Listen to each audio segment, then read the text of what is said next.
হয় চাওঁতে চাওঁতে এটা বছৰ পাৰ হ'ল আশা ভৰসা নিৰাশা সকলো পাৰ হ'ল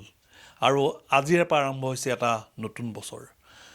এই নতুন বছৰটোৰ এটা বিশেষত্ব আছে যে 2025 বৰ্ষটো হৈছে হনুমান বৰ্ষ আৰু এই হনুমান বৰ্ষৰ বাবে হনুমান মন্ত্ৰ যদি আপুনি জপ কৰে আপোনাৰ ভাল হ'ব সেয়া আমি কোৱা কথা নহয় সেয়া জ্যোতিষীসকলে কৈছে আৰু কেলেণ্ডাৰতো 2025 বৰ্ষটোৰ বিশেষভাৱে সুকীয়া স্থান আছে আৰু 2025 বৰ্ষটোৰ জৰিয়তে জ্যোতিষীসকলে বিভিন্ন ধৰণৰ শুভবাৰ্তা দিব বিচাৰিছে আৰু মৌখিকভাৱে ক'বলৈ গ'লে 2025 বৰ্ষটো সকলোৰে বাবে ভাল হ'ব বুলি আশা কৰিছে আৰু মোৰ লগত আছে তেজপুৰৰ বিশিষ্ট জ্যোতিষশাস্ত্ৰৰ লগত জড়িত ডক্টৰেট গৱেষক ডক্টৰ অৱনী শৰ্মা আপোনাক নতুন বছৰৰ শুভেচ্ছা জ্ঞাপন কৰিছোঁ আৰু 2025 বৰ্ষটো যিহেতু হনুমান বৰ্ষ কিয় হনুমান বৰ্ষ বুলি কোৱা হয় আচ্ছা এইটো এটা কেলকুলেশ্যন কৰি আমি উলিয়াইছোঁ যে 2025ৰ ইয়াৰ টোটেল সংখ্যাটো হৈ গ'ল 9 আৰু 9 সংখ্যাটো হৈ গ'ল যে মংগল গ্ৰহৰ লগত সম্পৰ্ক ৰাখে মংগল গ্ৰহৰ লগত ৰিলেটেড সংখ্যা আৰু এই মংগল গ্ৰহ হৈ গ'ল যে কি আকৌ দক্ষিণ ছাইডৰ গ্ৰহ বুলি কয় আৰু এই 9 সংখ্যাটো আকৌ আমাৰ হনুমান যি ভগৱান যি আছে সেই হনুমান ভগৱানৰ লগতো এই মংগল গ্ৰহৰ লগত সম্পৰ্ক আছে গতিকে সেই হিচাপে আমি এটা কেলকুলেশ্যন কৰি আমি পাইছোঁ যে এই বৰ্ষটো হনুমানৰ বৰ্ষ বিশেষ 5টা ৰাশি হয় 6টা ৰাশি হয় এবাৰ বেছি অধিক ভাল ফল দেখুৱাব হয় হয় এই 6টা ৰাশি হৈ গ'ল কৰ্কট সিংহ কন্যা তুলা বৃশ্চিক ধনু আৰু মকৰ এই 6টা ৰাশিয়ে তুলনামূলকভাৱে বাকী 6টা ৰাশিতকৈ বিদ্যাৰ ক্ষেত্ৰতেই হওক ব্যৱসায়ৰ ক্ষেত্ৰতেই হওক বা বিভিন্ন ক্ষেত্ৰতেই হওক তেওঁলোকে অধিক ভাল ফল লাভ কৰিবলৈ সক্ষম হ'ব আৰু বিদ্যাৰ্থীসকলে আপোনালোকে যেতিয়া পৰীক্ষাত অৱতীৰ্ণ দেখিব যে ৰিজাল্ট যেতিয়া আহিব তেওঁলোকৰ ৰিজাল্ট তেওঁলোকে কপিত যি লিখি আহিব তাতকৈ অধিক ভাল নম্বৰ পাবলৈ তেওঁলোকে সক্ষম হ'ব হয় আৰু ৰাজনৈতিক ক্ষেত্ৰত ক'ব লাগিব যে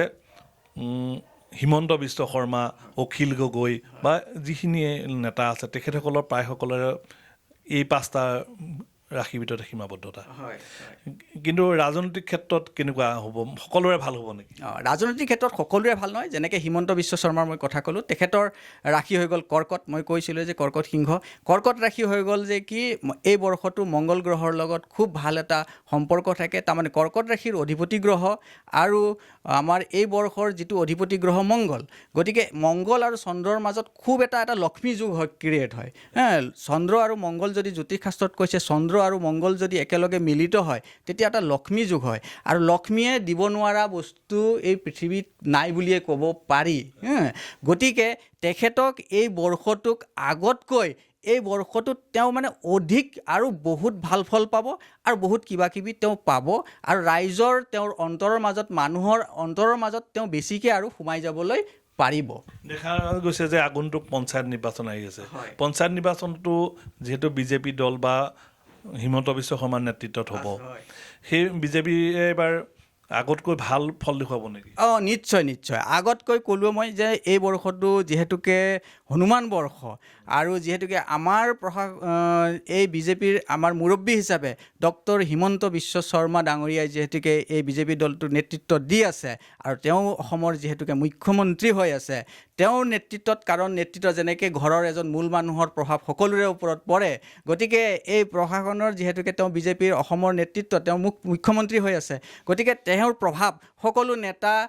ওপৰতে পৰিব আৰু আমাৰ যি পঞ্চায়ত ইলেকশ্যন আহি আছে তাৰ ওপৰতো ইয়াৰ প্ৰভাৱ পৰিব আৰু বিজেপি দলটোৱে পঞ্চায়ত ইলেকশ্যনতো খুব ভাল ফল লাভ কৰিবলৈ সক্ষম হ'ব নিশ্চয় আৰু এটা কথা ক'ব লাগিব যে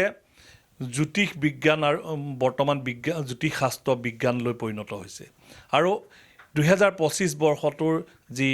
সাংখ্যিক বা অংক সেই অংকৰ জৰিয়তে তেখেতসকলে উদ্ভাৱন কৰিবলৈ চেষ্টা কৰিছে আৰু বহুকেইটা ৰাশিৰ কথা ইতিমধ্যে সংবাদ মাধ্যম বা বিভিন্ন চৰ্চাত আহিছে মই আপোনাৰ পৰা এটা কথা শুনিব আহিছোঁ জ্যোতিষশাস্ত্ৰ আজি জ্যোতিষ বিজ্ঞানলৈ পৰিৱৰ্তন হৈছে কি হয় হয় জ্যোতিষ শাস্ত্ৰ একচুৱেলি বিজ্ঞানৰ পৰিৱৰ্তনে আগৰ পৰাই জ্যোতিষ একচুৱেলি বিজ্ঞান কাৰণ যিহেতুকে আমাৰ জ্যোতি এষ্ট্ৰনমি তাৰমানে যিসকল গ্ৰহ নক্ষত্ৰ আগতে চাব ঋষিমুনিসকলে কোনো যান বাহন নাছিলে আমাৰ তাৰমানে গাৰ্গমুনি আমাৰ কিছু 9টা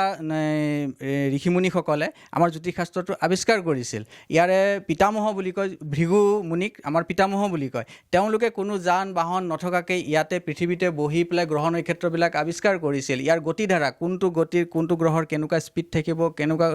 গতিকে সেইকাৰণে জ্যোতিষৰ সকলোবিলাক কেলকুলেশ্যন আমি জ্যোতিষ বিজ্ঞান বুলিয়ে কওঁ আৰু ইয়াৰ নিখুঁত ইয়াৰ কোনো বস্তু যে এইটো নহ'ব বুলি কথা নাই যিটো হ'ব লগা আছে যদি কাৰোবাৰ কিবা এটা গতিধাৰাৰ ওপৰত মানুহৰ দশাটো অকণমান বেলেগ দেই গতা যিসকল মানে দশা বিচাৰটো অকণমান বেলেগ হয় কিন্তু জ্যোতিষ বিজ্ঞান আমাৰ গতিধাৰাৰ ওপৰতে মানুহৰ যিখিনি দশা বিচাৰ সেইখিনিৰ ওপৰত নিৰ্ভৰ কৰি আমাৰ গোটেই কেলকুলেশ্যনটো কৰা হয় সেইকাৰণে জ্যোতিষক সেইকাৰণে বিজ্ঞান বুলিয়ে কোৱা শেষত মই আপোনাৰ পৰা এটা জানিব বিচাৰিছোঁ যিহেতু হনুমান বৰ্ষ আৰু হনুমান বৰ্ষত বিভিন্নজন বিপদত নপৰা নহয় বিপদত পৰিব পাৰে কিন্তু সেই বিপদৰ নিৰাময় কি আছে বিপদৰ নিৰাময় এটাই হ'ল 3টা মই কথা ক'ম হয় আপুনি জয় শ্ৰীৰাম জপ কৰক আৰু ওম হং হনুমতেন এই মন্ত্ৰটো জপ কৰিব নতুবা হনুমান চালিচাখন আপুনি ৰাতিয়ে দিনে কণ্ঠস্থ কৰি ল'ব যেতিয়াই আপোনাৰ মনত হ'ব জয় শ্ৰীৰাম ক'ব যেতিয়াই আপোনাৰ মনত আহিব ওম হং হনুমতে নমঃ ক'ব নতুবা হনুমান চালিচাখন আপুনি মনে প্ৰাণে আৱৰিব দেখিব আপোনাৰ বিপদ কোন মুহূৰ্তত কেতিয়া আপোনাৰ পৰা আঁতৰি গৈছে আপুনি ক'ব নোৱাৰাকৈ আপোনাৰ বিপদ আপোনাৰ পৰা আঁতৰি যাব নিশ্চয়